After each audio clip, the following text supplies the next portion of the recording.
don't you? Yes, correct. Yeah, how many years you've been running this care center?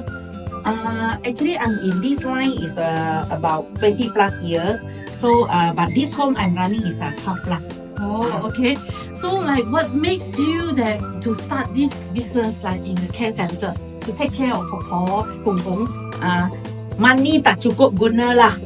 Because when I was about 15 years ago, of course I got 3 kids, so money is a little bit tight. So I plan to do some other business so that can give my children a bit better life. I am very proud and very happy to my CFO, Madam Nancy, Sister Lim, and Madam Lee also. The nurse Lee, she also helped me and guide me into this line.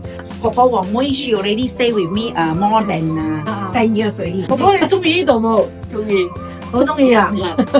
解釋下你幾中意呢度？幾鍾意呢度啊，好涼爽，係啊，面試好，面試好 ，OK，意思好惡啊，仲有咧？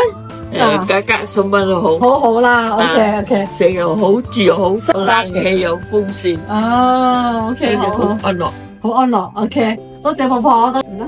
So you rasa you happy ke ataupun susah hati ke terpaksa ke jadi? Dia tak ada terpaksa punya, dia mau orang yang betul-betul ada hati. Betul Sebab hati, yes. begitulah dia. Sebab kalau kita macam ada hati sayang dia punya perangai apapun kita akan faham. Dan itu memang perangai orang tua begitu. Okay, to them, their children is not don't want them. Their children love them. That's why they send them to the place the children feel comfortable and mother will be taking care.